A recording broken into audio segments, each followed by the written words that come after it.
Hello,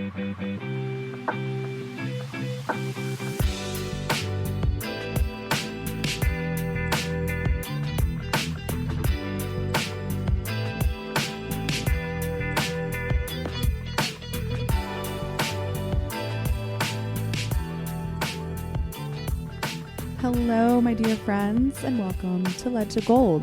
This is the podcast devoted to discussing all things growth and wellness. I am so glad that you're here. I'm feeling existential today. You have been warned. So if you're sticking around, just get ready. But before we do all that, again, I just want to say thank you and welcome. I really hope you get something out of this episode. If you have never listened to Lead to Gold before, I have a few things that I would love for you to know. First off, Lead to Gold is not just a podcast, it's also a blog. So, fun little announcement, even for the people who have been here for a while. I am finally, and I've been saying this for the past couple of months, but I am finally getting my stuff up on Substack. It was actually a lot easier than I expected. So I'm very happy to announce, if you are a regular on Substack, if that is the platform that you like to use to get your reading done, to find great creators, to find small creators, small writers, whatever, I am there now. So you can check out literally pretty much everything that Lead to Gold has to offer, including the blog. I still have my regular website, leadtogold.blog. I would love for you to check that out as well. I put a lot of my own hard work and effort into it, and I'm really proud of it. So that's still my home base, but everything is also being synced to Substack if that is kind of your hub. I'm thinking about doing a little bit of a paid tier on Substack for monthly exclusive episodes.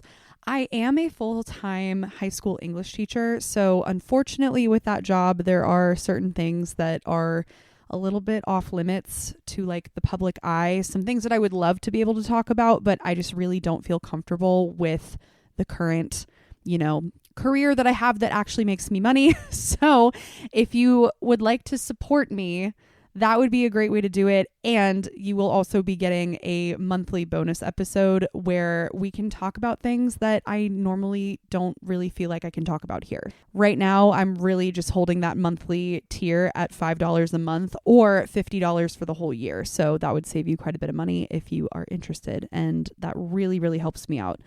Literally, if I think if 3 people subscribed to my Substack little paid tier, whatever you want to call it, that would pay for the monthly dues that I give to my podcast feed. So anything helps. I really appreciate it. And if you decide not to do that either, that is fine. I'm just really happy you're here. So thank you so much. The very last thing I will say, just as far as Lead to Gold in general, if you don't already know, I also do send out a monthly newsletter. If you want to sign up for that, you get a lot of fun little free goodies with that as well. So I like to just do a cute little, here's what's been going on in my life. There's some collages that I like to make in there, and you get a exclusive monthly playlist according to whatever astrological season we happen to be in. I usually send the emails out right at the start of every new astrological season, so the playlist is in accordance with that. They're a lot of fun. If you like getting some new music, that's just a fun little freebie to get with it. So that was all over the place, but the very, very, very last thing I will say, if you do all of those things, if you do none of those things, honestly, the probably most supportive thing you can do for myself or any podcaster that you listen to, if you haven't already, please rate the show wherever you're actively listening to it. It would mean the world, and it really, really does help a lot for helping other people find the show. So anyway, long-winded, but thank you for any or all of those things and for just being here. Okay, let's get existential. I'm really feeling it, and I'm going to be totally honest, like writing out the notes for today's episode, I was getting a little bit emotional. So we're going to see what happens. But I do just want to say, nothing super heavy going on here, but I do feel a little bit self-conscious about some of the things that we're going to get into. And that might seem surprising if you read the title, because we are quite literally just continuing the conversation around having too many hobbies.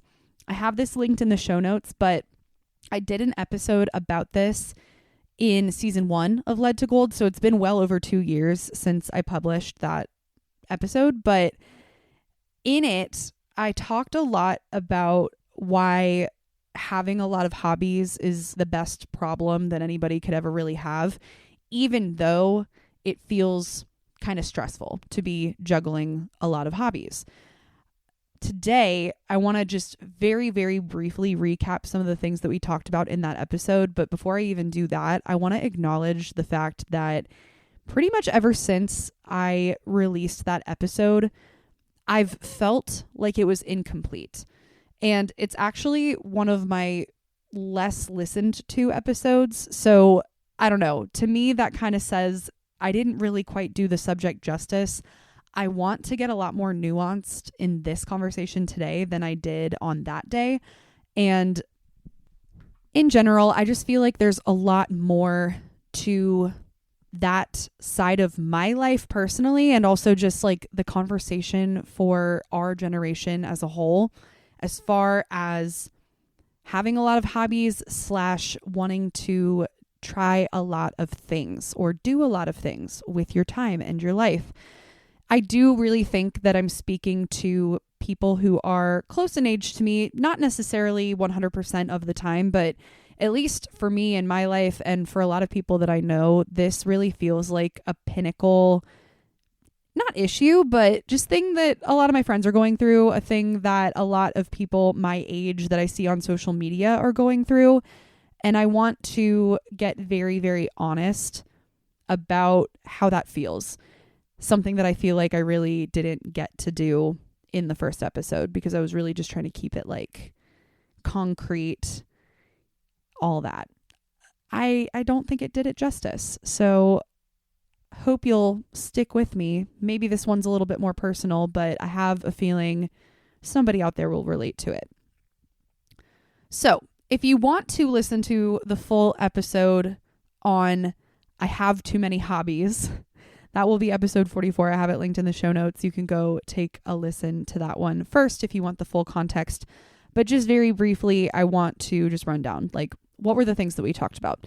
I already stated my thesis for that one, which was that I think having too many hobbies, quote unquote, is probably the best problem a young person can have. The reasons being, number one, if you enjoy doing a bunch of things, like you genuinely enjoy them and you find time to do them, that is, in my eyes, a wonderful way to spend your life. That's fantastic. Again, a great problem to have. The problem being, where do you find the time to do all of those things, right? It's wonderful. You have a zest for life. You're diversifying and improving multiple skills too. And I spent a lot of time, I think, trying to just clear up that I do not mean in that way capitalistic tendencies of, oh, you're improving a skill. Great. Now you can go do that as a job. No, I mean, it's really genuinely just a good thing to be able to practice multiple disciplines, to be able to do multiple different things. Like, you're going to be more helpful to more people. You're going to be able to diversify the surroundings that you find yourselves in. You're going to be able to meet new groups of people and collaborate on different things. That's wonderful. It does not have anything necessarily to do with your actual fiscal career, if you will. We 1000% do not need to become masters at anything in order to enjoy doing them. I think that's kind of rule number one. Hobbies are great. Hobbies are meant to be enjoyed, point blank, period. Unfortunately, with the social media landscape that we are under in the year of our Lord 2026, I think even if we know logically that hobbies are just meant to be for fun, we're kind of sold this idea that like everything that you do, you have to monetize. Everything that you create has to be bought by somebody. And again, even if we kind of know in our hearts that that's not the reality, a lot of people kind of try to make it seem like that is what we should do with it. I say hell no to that. We talked lots about that in episode 44. Enjoying lots of hobbies increases your range. What I mean by that is just that again, you become more open to new spaces, new people, other people that may not have really cared to know you or cared to get to know you might have more of an interest in getting to know you if they find out that you're really into model trains or or you like to work on bikes for fun, or you volunteer at your local library, or you're a DJ on the weekends, but you're a high school English teacher week to week. Hello, that's me. Things like that, it's just, it puts you out there. It gives you range. It gives people a reason to get to know you. And it just kind of makes life more fun in general. I think the last big idea that I touched on in that episode was just that while there's a lot of things that hobbies are not, AKA, like we just said, they're not meant to monetize. They're not meant to make a career out of. They are good for your well-being, for your mental fortification, for getting you through hard times. They are good for your, like we said, zest for life, all of these things. In just about every sense of the word, it is an improvement upon your life. And this was actually the core of the OG Led to Gold. This was really the thing that I kind of started the foundation of the blog with. Way back when I started the blog, I was really into skating, for instance. And I was a first year teacher that year, so life was already pretty busy, but I found a way to write all the time and write about skating and write about gardening and write about all sorts of things that I personally was interested in. And my original North Star, if you will, of that time was I want to inspire people to go do more of what they genuinely enjoy doing and show that improves your life so much more than we can even really say. Finding the thing that you love and doing more of it and putting that into your life as intentionally as possible, it's so helpful. And even though it's obvious, even though it makes complete and total sense, I don't think enough people talk about it. That was really what Led to Gold was founded on. The ending note of that episode was just to say, okay, great, all of these benefits, all of these wonderful things for having a lot of hobbies, but that still doesn't necessarily answer the question of what do I do if I have all of these things that I enjoy doing, but not enough time to do them? And we settled in that episode on the fact that it's not a moral failure to not be able to do all the things you want to do. It's okay. I remember specifically, I talked a lot about how in my living room, I have my guitars up on the wall. And I took guitar lessons from age 8 to about 16. That was probably the first real hobby that I had as a kid that really stuck. I loved guitar. I loved playing my guitars. I loved learning music theory. There was so much of my early life revolved around music and making music and being in a band and knowing how to play the guitar, right? I still know how to play the guitar, but I think it's been literal years since I've picked either one of them up. And I think to myself relatively often, not as often as I did when I recorded that first episode, but I would love to be able to pick that back up and start playing again. But I don't beat myself up over the fact that I don't, because there are other things currently in life that are calling to me, that are inspiring a little bit more joy. And I'm going to follow that path and let those things be the thing that drives me forward for now. And one day, maybe I'll feel inspired to pick up the guitars again and start playing again. But for right now, I'm going to let it be okay that that's not what I'm doing. Now that we're in the modern day, 3-ish years later, I want to give a little bit of an update, and I want to now set us up for the parts of this conversation that are going to be a little bit more existential, a little more personal. It's funny, I was listening to that episode just to prepare for this one, and at that time, I was really into painting. And fast forward, this was definitely not when I was recording that episode. I think it may have even been once I was like finished with season 1, but I was able to get prints of my art from a family friend, and I took them to a local vintage clothing shop that also sells local art. They sold my art. I got to have a pop-up there. I was the local artist of the month for that winter season, and it was like a new little detour in the roadmap of my life, if you will. So we got really into painting for a little while.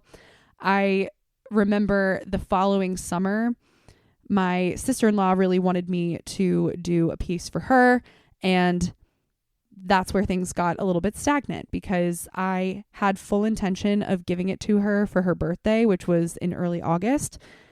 I did not get it done. The spark was fading. I was not enjoying painting anymore. I was not having as much fun doing it. It wasn't something that I wanted to spend my time doing. And absolutely no shade to my sister-in-law. She did end up getting this painting, but it wasn't the thing that inspired me. So instead of being like, I can't wait to go home and work on this painting, it became, oh my God, I have to finish this painting. So she didn't get it for her birthday because I didn't finish it in time. In fact, I didn't give it to her until like late October. It was right around my wedding when I saw her, and I was like, okay, that's when she's going to get it because I got to get this thing done. That was it. So that was the signal to me, okay, maybe painting is fading out for me. There's other things that I want to spend my time doing. And since the wedding, since I got married, since we have come back and restarted life married and doing the thing in 2026, I've been really into learning how to DJ.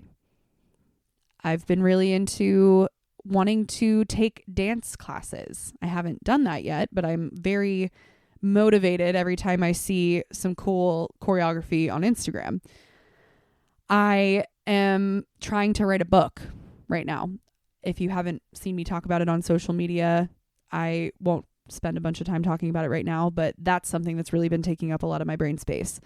I am wanting to get more out into my community. I'm wanting to establish like meetups and intentional spaces where people can gather and get to know each other and like literally just have fun. I'm the secretary of my HOA in my neighborhood, and we've been doing a bunch of stuff together. We're trying to get the neighborhood more active. We're trying to like literally get to know our neighbors. And then on top of all of that, right, these are just the things that are kind of like calling to me right now, the things that I'm motivated to do. I'm also every single week recording a podcast episode or writing a blog post, and that takes time, and that's still something that I'm very motivated to do. But you see where I'm going with this. There are a lot of things to potentially put my attention toward, and I'm doing it all myself. This is all me. It's not paid. It's not something that I get monetary benefit out of. It's literally just for the love of the game. And to be entirely honest, I wouldn't have it any other way. I love doing all of these things enough to do them for free. I do not care. That's not what I'm in it for. But it gets to a point where it's a lot. And this is especially just literally on top of all of that. This is coming from just this moment in time where I'm off for the summer. I'm in the middle of my summer break as an English teacher, as I've talked about. And currently, I'm not doing a lot. So these hobbies get more from me. They get more of my time. Literally, if I wasn't doing any of it, I don't know what I would be doing all day. Like, I already kind of feel a little unproductive, but that's a conversation for another day. When we get into the school year, that's where this really starts to become not so much of a good thing. It starts to feel really stressful. It starts to be something that I get down on myself for because I so deeply wish that I could spend more time doing the things that I genuinely love doing and would do for free, but I can't. I physically can't. And I know I'm talking about myself, but the same goes for anybody who would consider themselves to be a serial hobbyist. This was a word that I did not know when I published the first episode on this, but it's a real thing. Being a serial hobbyist is exactly what it sounds like. You are constantly, maybe not constantly, but very consistently exploring new things and trying new things and seeing what sticks. And the second that something doesn't stick anymore, or it's not giving you a spark anymore, you move on to something else. That is me. And I think that's been me for the better part of my life. I love trying new things. I get a lot of joy out of it. And like I just said, in the middle of those actual busy seasons, aka when I'm working, those things aren't going to get done as frequently. And that becomes stressful. I really think this was a point that I wanted to bring up in that first episode, but it just didn't feel maybe relatable, maybe like something that I should complain about. And I'm really not trying to complain, but I do think it's a real issue, and I think it's something that a lot of people experience. Yes, 1000%, it is okay to drop some things when it gets a little bit too busy, or to not follow the thing that was once creating a spark and now isn't. There's nothing wrong with that. This is all for fun. It should be inconsequential. If we can't fit it all in, it's okay. But here is the crux of that for me, and for I think a lot of people, a lot of ambitious people, a lot of people who want to do a lot of things. Our time is finite. And I know that that sucks to talk about, but it's true. We don't have all the time in the world. And I especially want to push back on the narrative that a lot of people my age tend to fall for. I think it's getting a little bit better with our generation, but a lot of people really start to feel once they hit 29, 30, like, oh my God, my life is over. Oh my God, I'm like not a super young person anymore. What have I been doing? What am I gonna do? What am I doing? Right? And yeah, like I don't really ascribe to that. I really don't think that once you're 30 years old, that's totally not how I feel about my stage of life right now. But I will say, I feel the clock ticking. I do. I feel like, oh God, I don't know. There's going to be some point in the near future. This is how it feels. I know it's not necessarily true, but there's going to be a point where I have to make a decision about what I really want to do, about what I'm spending my free time doing. There's going to come a point where I have to choose, or where I have a breaking point and that forces me to choose. I think part of my Saturn return, and yes, little astro home moment, let's talk about it. If your Saturn is in Aries, or if you don't know, like let's just say you're around my age, 29, 30, 31 maybe, then you're probably in your Saturn return right now. And this is always marked as a time where a lot of shit hits the fan and where people have to come to reckoning with things. Well, Aries for me is my 8th house of like death and mental health and reckoning with those things. Like it's like a little bit of a deeper, spookier, shadowier place in the birth chart. And again, I know this doesn't apply to everybody that I'm talking to, but I do think that maybe this is a little extra intense for me because I'm reckoning with, in my Saturn return, the fact that I'm not going to live forever, the fact that our time is finite and we don't really know how much time we have. Scary, yes, but it's like I'm realizing that all of these many things that I might want to do in this life, I'm probably not going to get to do all of them, or things aren't going to work out the way that I want them to, or they're not going to go as far, or they're not going to be as successful as I want them to be. So that has me mildly freaking out. No big deal. Something that I have to laugh about here, and I did write this in my notes, is that my husband and I talk about this a fair amount. He's very similar to me. I would consider both of us to be serial hobbyists, but he's always talked about having sort of a list of like retirement hobbies, where he's like, okay, right now, because we're young and agile and have more energy, he's really into biking and climbing. Like he goes to the climbing gym. He's literally there right now and it's like 9 p.m.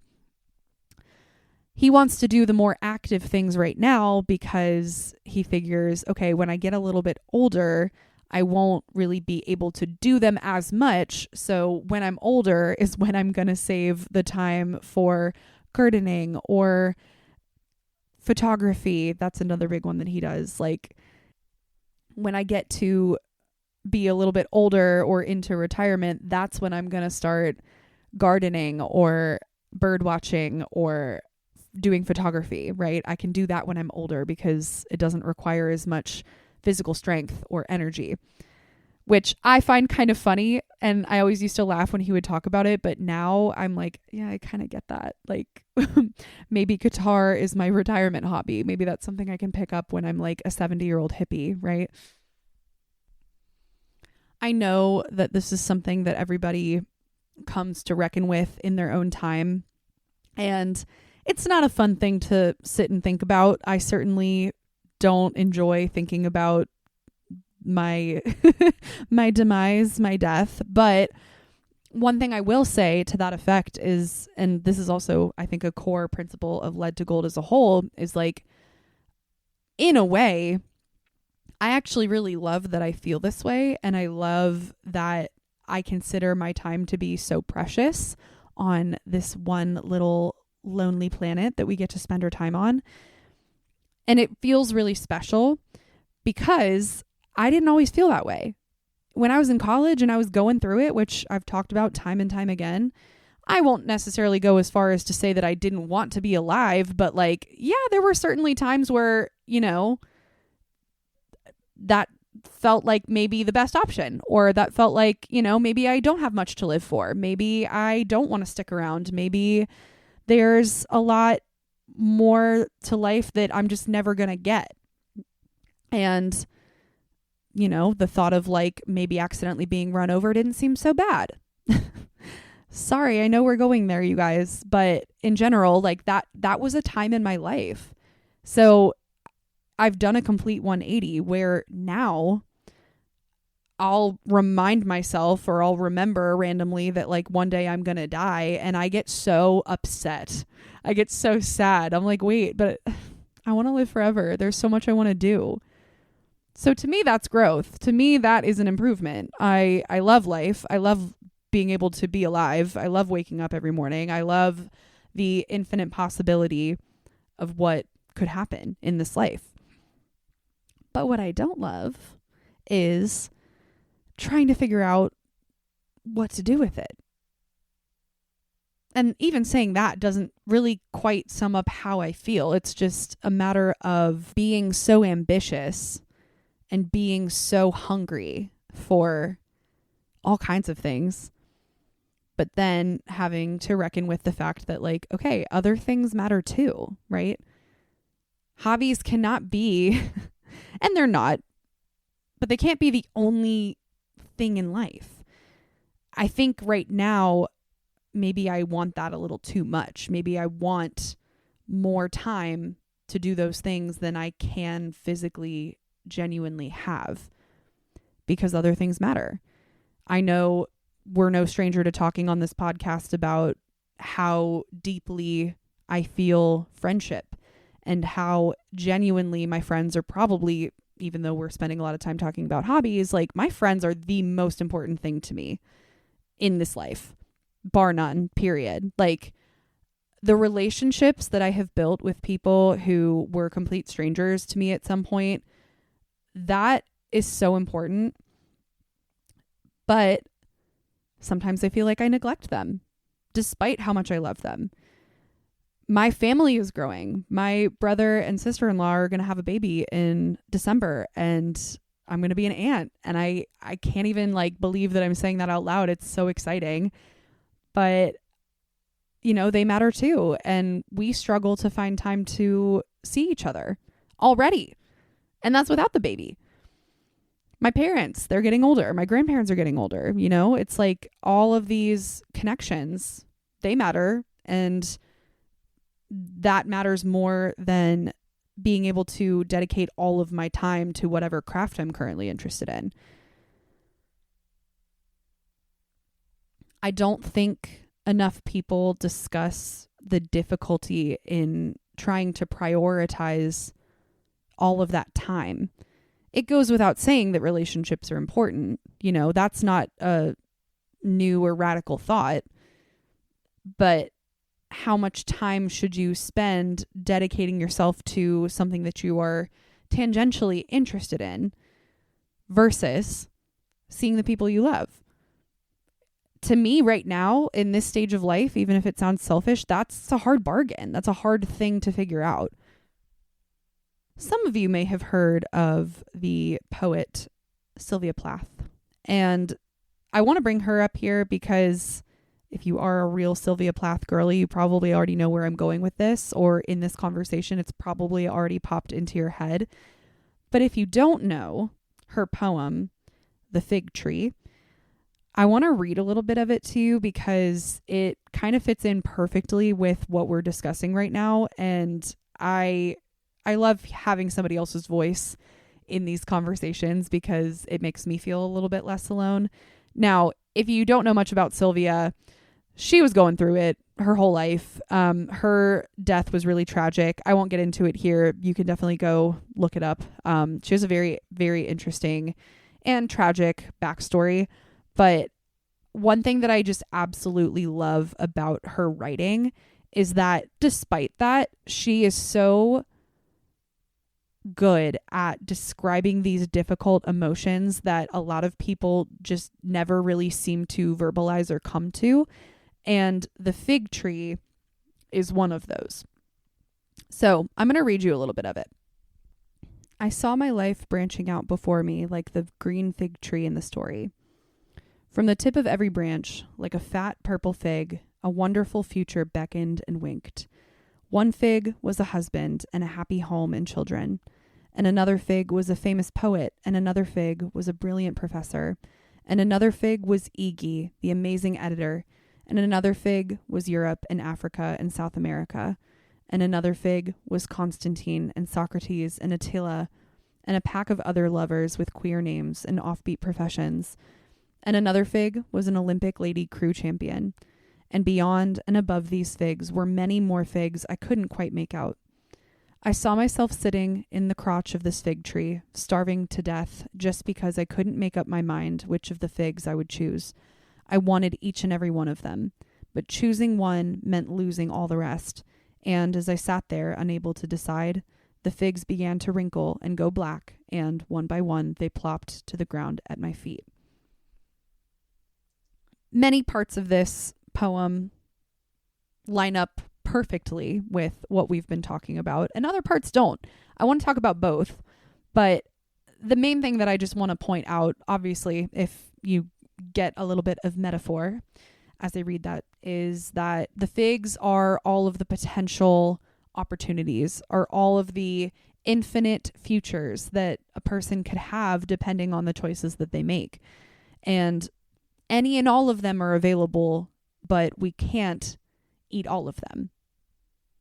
Now, the conclusion for Sylvia, obviously, is that she spends so long under the tree contemplating which one to go for that they all become rotten, which I will say in the case of what we're talking about here, I don't think quite fits, because maybe instead of being indecisive and waiting too long to pick a fig and decide which one to go for, perhaps I'm eating too many figs and I'm getting full and I'm getting sick. Perhaps that is the issue that we are currently dealing with, is not lack of deciding, but overwhelm. And there is still overwhelm in this metaphor, right? There is still the deciding what is going to be best for us. And that, I think, definitely speaks to where I'm coming to in this internal dilemma. There are so many things I would like to do. I will find a way to devote time to most of them, maybe not all of them. But there's a couple of things that come into consideration, or at the very least should come into consideration, when we're getting to this point of overwhelm, which is definitely where I have been for a little while. There are two questions that I think when you get to this point, you have to ask yourself, right? So I'm just going to frame again really quickly, like where I'm at, right? I have a full-time job. It's very overstimulating. It takes up a lot of my time. And yet I'm practicing DJing. I've gotten a few gigs. I'm trying to write a book. I run a blog. I run a podcast. I want to take dance lessons. I do still want to paint. I'm very motivated to still be doing that. It's just not something that I'm currently actively doing. I create a lot of the digital art and parts of my blog and podcast all on my own. And I am interested in like getting better at things like website design and graphic design. There's all sorts of other little crafts that I want to do. Coming back from Japan, I got this little stamp book that I want to turn into a junk journal. So I've gotten really into junk journaling. I also love to cook and garden and be outside and be in nature and go camping. And anyway, these are all of my figs, right? Here are the questions that I have to ask myself, and that anybody in this position being overwhelmed by all of the things that they want to do, we need to ask ourselves two questions. Number one, if it is something that you are actively doing, why? Why are you doing this? And that is not a question of judgment. That is not a question of, with the tone, why are you doing that? That's not what I'm getting at. It is a genuine, neutral question. Why are you doing this podcast? Why are you becoming a DJ? Why are you painting? Why are you gardening? My personal guidance here, you can take this or leave this. You might have different criteria for what is valuable to you, what matters to you. But with where I'm at in my own life right now, I really want to try to stick to hobbies that serve me or my community. I'm not as interested in upholding things that are just for show or just for looks or for approval by a certain person. So I can get in my head sometimes with certain hobbies. I'll take painting for an example. I think I've talked about this before in another episode where like my mom really, really, really values and loves my paintings and she gasses me up for it. And that feels great. Like I really genuinely love that she is so supportive, but I don't get that same reaction from her when I ask her to like read a blog post or listen to a podcast episode. In fact, I don't actually think she does.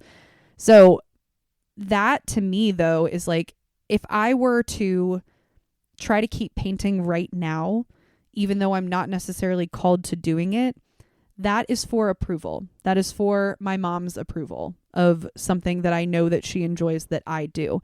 Even just the other day, she asked me if I was still painting and I said, not right now. It's not really calling to me. And it was a little awkward, but I'm not going to prioritize the hobbies that are purely so that I know I will have a certain person or certain group of people's approval. Not interested in doing that.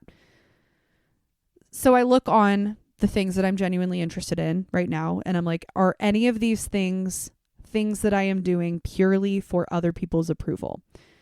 As of right now, I would say no. So I'm pretty happy with that roundup. Now, the second question is, if there are things that you want to do that you haven't necessarily explored yet, same sort of question. Why do you want to do that thing? So the example that immediately comes to mind for me is dancing. I really do want to take dance classes. The things that are getting in my way right now is like not really knowing literally what genre I want to start with. I don't really know anybody in that community. I don't know where to start. I don't know. There's a lot of unknowns in starting that. So that's already kind of a hurdle that's intimidating to me, but that's not going to stop me. The reason I want to dance is because it just really genuinely brings me a lot of joy to watch other people dance. It's a skill that I would love to have, and I don't know that I would necessarily be good at it, but I just want to try. it feels pretty low stakes to me. And in general, I think could also be a great way to like stay in shape, to stay mobile and agile, to like keep my body moving, to keep feeling good. And I know that that is something that I need more of in my life because my body feels that. I feel that on a daily basis. I'm like, ugh, I'm like already getting stiff and I'm not even 30. That's how it feels. So to me, those are good reasons, right? This isn't for show. This isn't for approval. This isn't just so I can like do the choreography that I see on Instagram and like post it. I'm not interested in that. So if you have a lot of potential hobbies, if you have a lot of things that you are either actively exploring or interested in exploring, I do think it's worth an audit so that you don't get so completely overwhelmed that you're still hung up on doing things that you might not really have the best intentions or reasons for doing them. Again, your criteria for that might be different from mine, but that is something that I think is worth sitting down and just like thinking about. Now, we return back to the fig tree analogy for just a moment because I do think that part of that process, especially if you are somebody who has that sit down with yourself and realizes, oh, okay, these are some things that I might need to let go of. These are some things that I just simply don't have the time for. I don't have the bandwidth for. It makes more sense for me to just drop them. There's grief in that.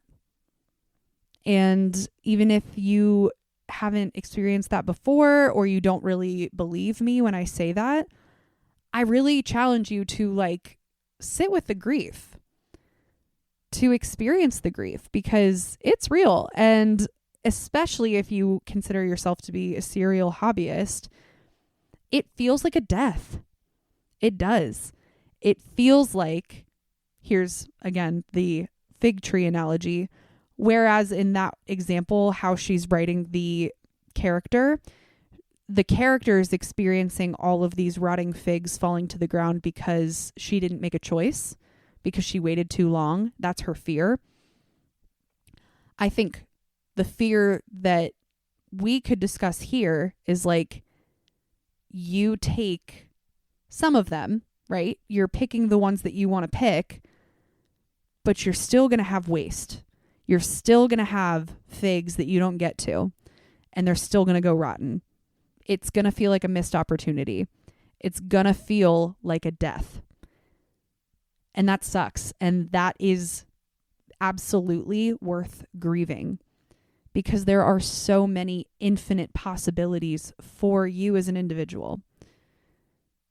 And you're not going to be able to do all of them, right? We don't have infinite time. And then, of course, there is going to be the perceived judgment. The word perceived is doing a lot of heavy lifting here because I love to ascribe to the belief that people are not thinking about us as much as we think they are. I do believe that to be true. And yet, this is realistic wellness. This is real life. Most of us listening are probably anxious from time to time or self-conscious from time to time.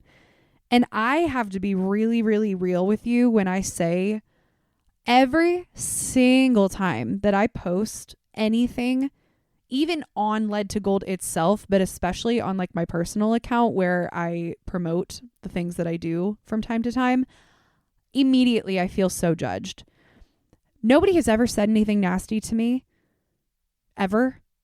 But in my head, I think about the people who I think are behind their screens seeing those things, being like, oh my God, would she just shut the fuck up? Oh my God, nobody cares about your podcast. Oh my God, nobody cares about your blog. Oh my God, nobody cares that you're DJing. Nobody cares that you're selling your art. Nobody cares that you're writing a book. Oh my God, shut the fuck up. Please tell me I'm not alone in this, because I feel so annoying every time that I try to self-promote or put something out there to just be like, hey, I'm interested in doing this thing. Like, I would love collaboration. I feel so fucking annoying. And in line with that, I feel judgment when I give up something or I'm no longer doing something that certain people liked that I was doing, right?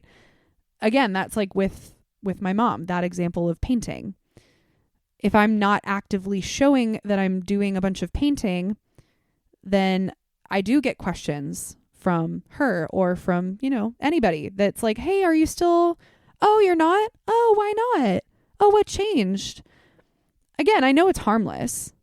And I know, or at least I really try to tell myself that people are not thinking about me as much as they think they are, and they don't really care.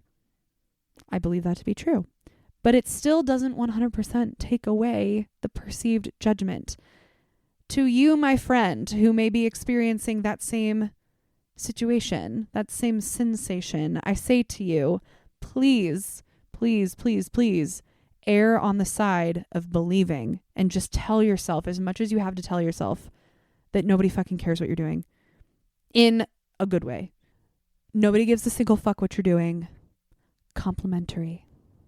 Okay. I'm being nice when I say that. Nobody cares. It's fine. Nobody cares. And even if they do, fuck them. Okay. I'm telling myself this too, obviously. So I don't know what the point of life is. I don't know what we're put on this earth to do. I don't know if we all have the same purpose or if everybody has a different purpose. I guess everybody kind of has their own little slight different flavors of purpose, right? I don't know what the point of life is, and I'm not really that worried about it. Maybe it changes over time.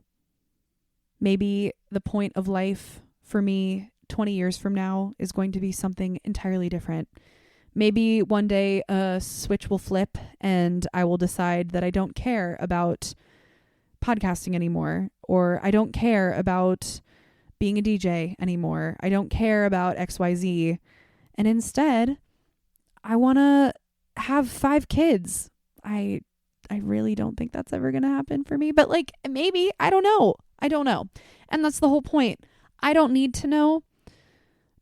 But I do know what I want right now in this moment, as I am on the cusp of turning 30, as I am in the midst of my Saturn return. I know that the point for me right now is to have fun and to be in community with my friends, with people who live around me.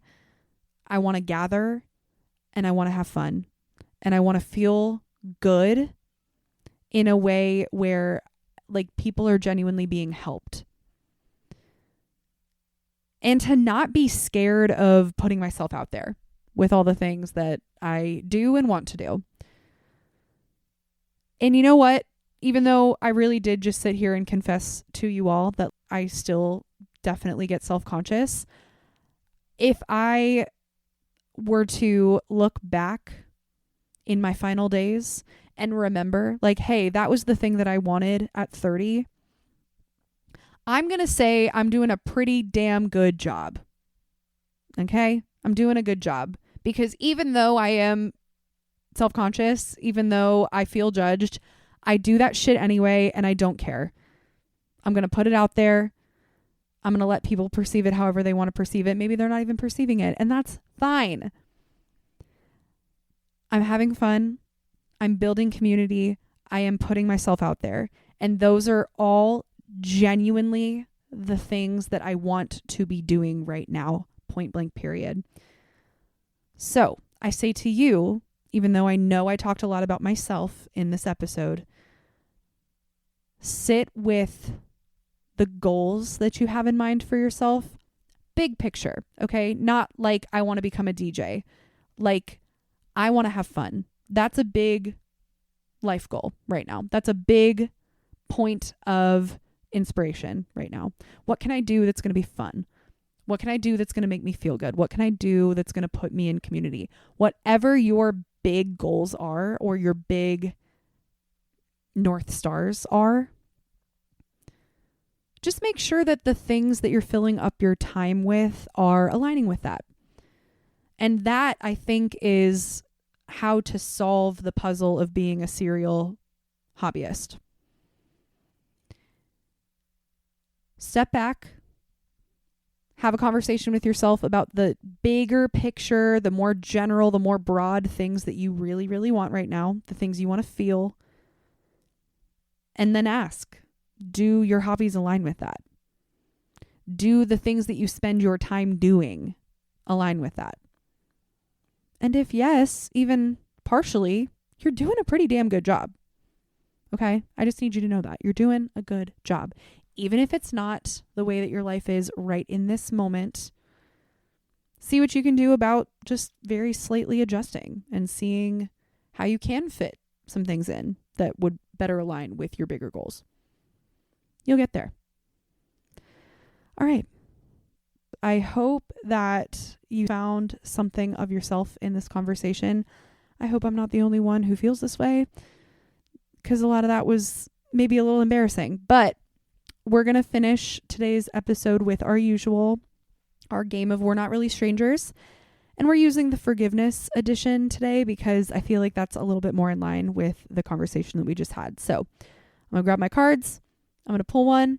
And if you want to let me know your answer to this question, or in general, any thoughts, any feedback that you have from this episode, please, as always, reach out to me on Instagram. My DMs are always open, and I genuinely love hearing from anybody who listens. It makes my entire week. I love having further conversations about this conversation.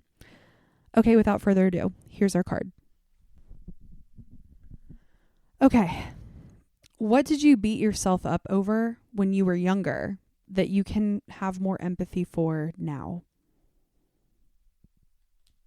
Ooh, I have to think about this one. Okay.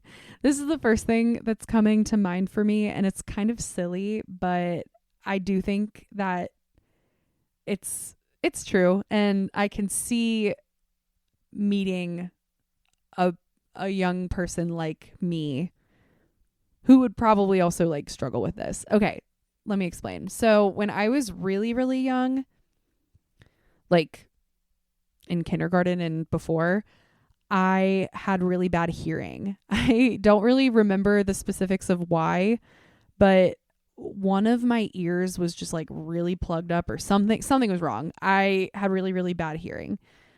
I was genuinely, as a kid, kind of hard of hearing. So because of that, I would talk really loud, really, really loud. Some people say I still do. And to this day, oh my God, it pisses me off when people tell me to use my inside voice. I actually have a shirt that says use your outdoor voice, and it's my favorite shirt. And that's exactly why. But anyway, I remember being really, really, really self-conscious of my voice and like how loud I spoke long after I had surgery, long after my hearing issues were fixed. And I get that self-consciousness, or I used to get that self-consciousness lumped in with like the term of being annoying, because one too many people in elementary school said that I was annoying.